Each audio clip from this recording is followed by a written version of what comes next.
Fifth Ward Weebie. Where did you grow up? I grew up in the Fifth Ward. How did I figure that out? I know, right? It's the Fifth Ward. That's, What were your cross streets? well, we had Dumaine, St. Philip, St. Anne, Lopez, Orleans Ave, Toulouse. You know, it's a little box in the city, but it's a lot goes on around that, around them cuts, man. I mean, it's a very little small neighborhood, not that big. We don't have no project, but it's like we're a project without the bricks, though. I mean, the square of the Fifth Ward is the red light from Broad to the red light by the Bayou, and and Lafitte Street and Ursuline. That's our box. Lafitte Street is the side street, end street. Ursuline is the side end street. Broad is the front end street, and the Bayou is the back end street. That little box right there is the Fifth Ward. Did you have block parties, second lines? Of course, of course.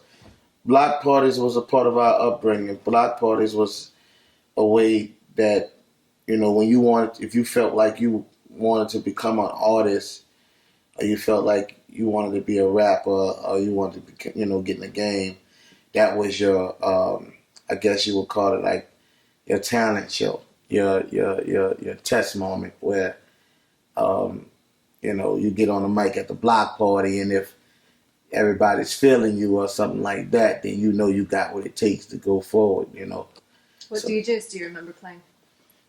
I had my first block party was in the. Man, there's so many. I came. No, I mean even before you were performing. I mean, like when you were growing up, who would you see? Like who, maybe you saw somebody there. And I seen a lot. I seen like your Miss T's, your Jubilee, DJ Jubilee. Parties of Crime. I've seen people, like who else? Like Soulja Slim, when he was Magnolia Slim. Seeing him rocking the mic in Club Rumors. Guys like that. People like that. That was I looked up to when I was coming up. I've seen them rock the crowds live, raw, uncut, uncensored. And it's kind of like, that's where I get all that from, all that energy and creative ideas from. What records did you hear in your house? What did your family play? And were there any musicians in your family? Oh, man, my family, shit, you're going to hear all kinds of music. I mean, of course, you got that old school blues and all that. Bobby Blue Bland, all that. You got Sade. My mama liked Sade. Anita Baker. I heard a lot of Anita Baker in my household. I grew up in the era when I was a kid, still in elementary. Records was out like LL Cool J, I'm Bad. MC Hammer was out at the time. Two Live Crew was out at the time.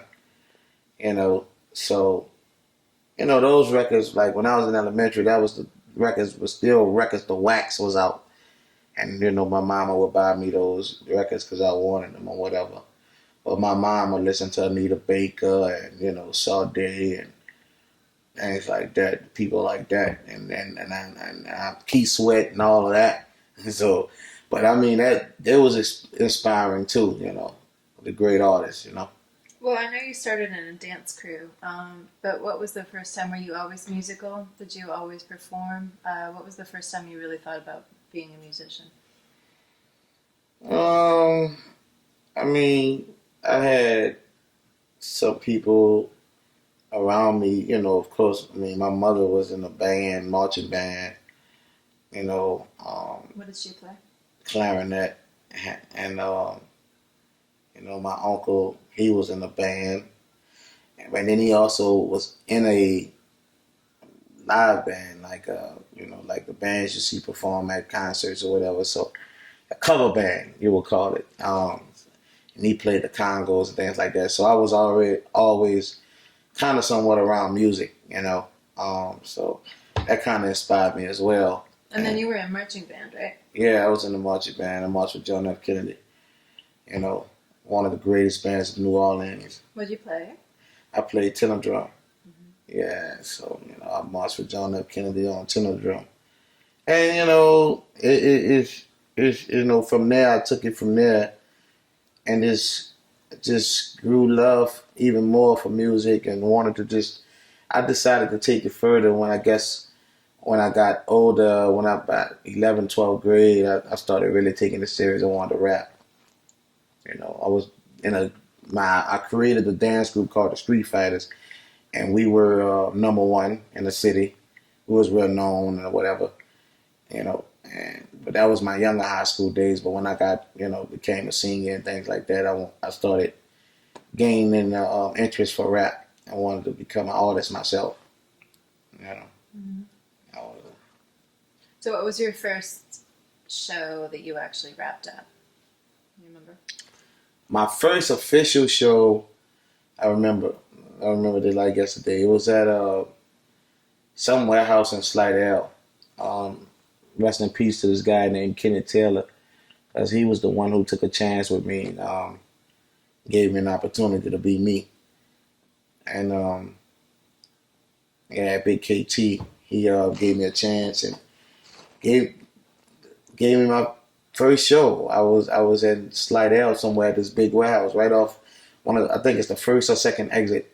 But it was right in Slidell, man. I had my first show and it was packed. It was nice sized venues. I was like excited. Were you scared? A little bit. But I still to this day you get a little butterfly, you know what I'm saying, because it's new crowd, new energy, it's every time. But I mean, I don't really let it bother me. I mean, that's like, that'd be gone in 30 seconds, a minute after I get on stage, because I've been performing before I was rapping. I was, like I said, I was dancing. So. Mm-hmm. So how did you get from there, that first show, to meeting No Limit people?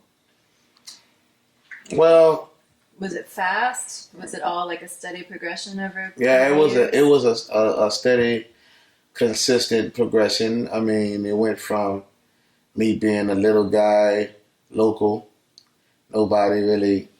I mean, the local people was grabbing onto me, but nobody outside of the local area, New Orleans, was really onto me just yet. And I mean, it progressed on to me getting a situation with South Coast Music Group, which was at the time Partners in Crime. One of the guys from Partners in Crime discovered me in the club doing what I do, live on the mic with a DJ. And what DJ? What club? DJ Pee Wee at Big Time Tips in the 17th wall, as they would call it. Place don't hold no more than 200 people, packed out and whatever. And then I'm in the midst of those 200 people on top of a pool table with a corded mic, all the way from the DJ booth, rapping on top of the pool table. So that was the days where I was really getting it in, grinding, and they discovered me, brought me over to South Coast, and then from there I had a successful independent record that came out on the South Coast, and things what it was what it was. Things was a little rocky, and then I moved forward to another situation with Kane and Abel, with Most Wanted Records, and they took me under their wing, and we came out with a bigger and better record that sold 50,000 units independent and 100,000 units on a single, which was pretty good to say that we were still independent and still local.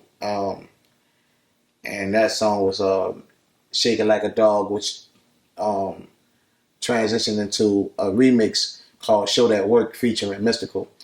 And that song still to this day is a classic. Every time I perform it, I get the same reaction like I got when it first came out 10 years ago. So, that's just one of those records that's a classic. And then the success of that, I guess, got the attention of Master P and No Limit because I was on the road.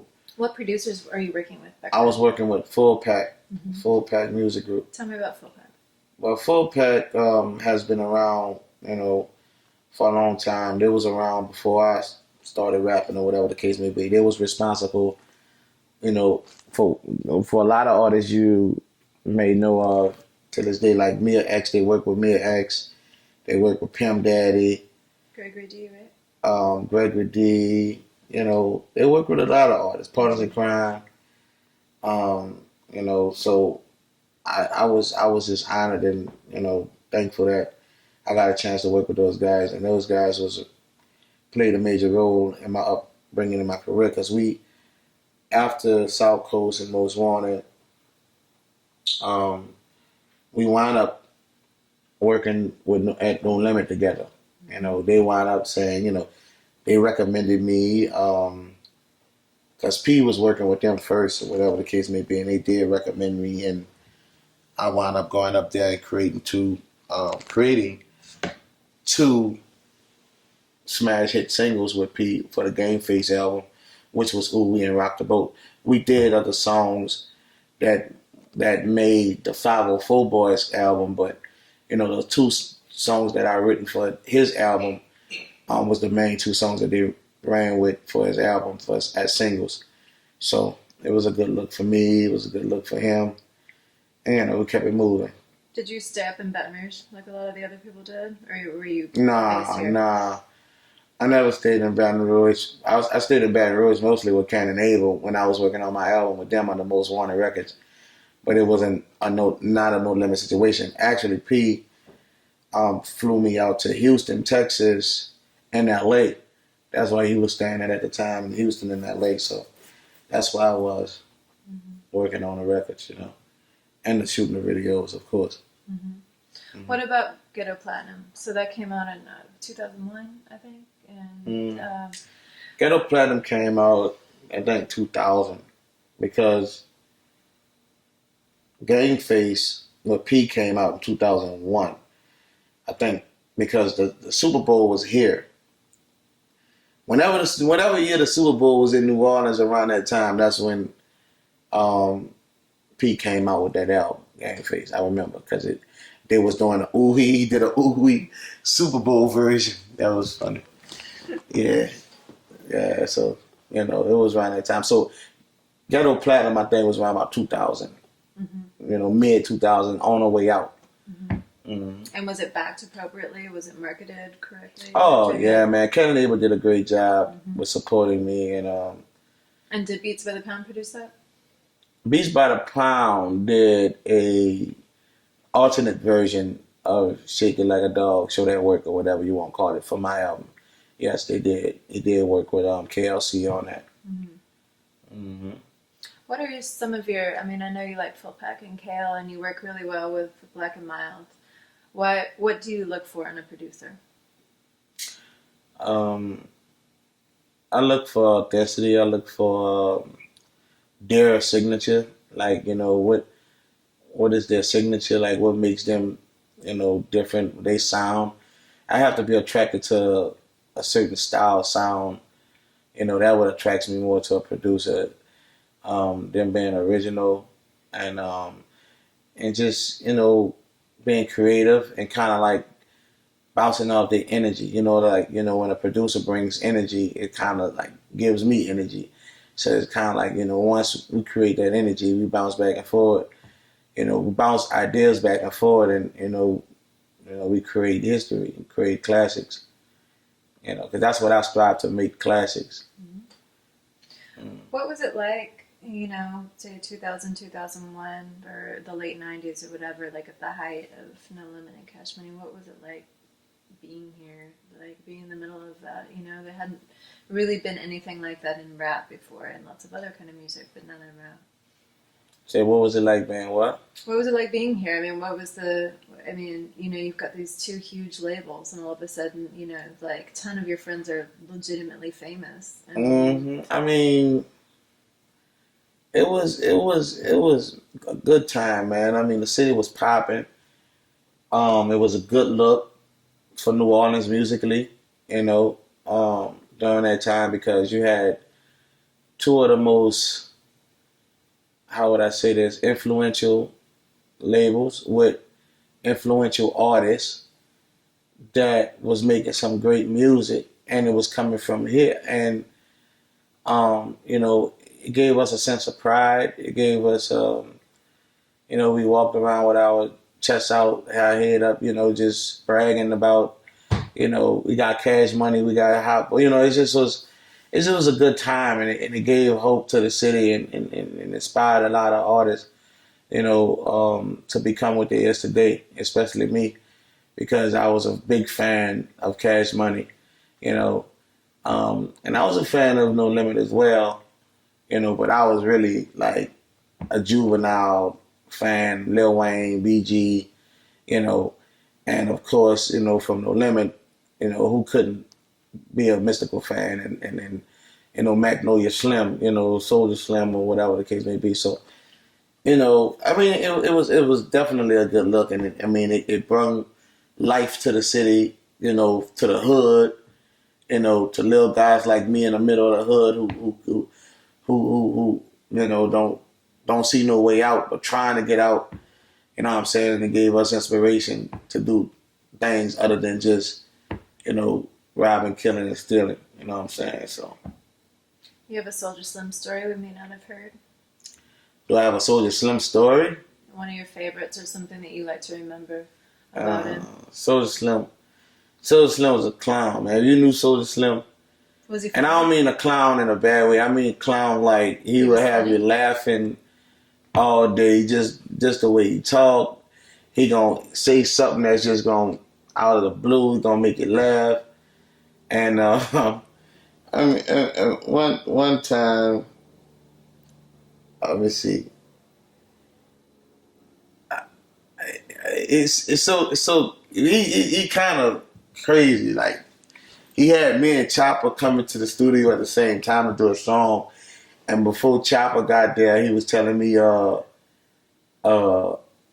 yeah, man, Chopper was saying this about you, doing this and all this, just creating mess and all that. And then when Chopper got there, he said, yeah, man, I tell Chopper what you said about him. And, he just kind of, and then he just bust out laughing, and like, he was trying to start a little friendly feud between me and Chopper. It was funny. Me and Chopper, him bust out laughing. It was just funny.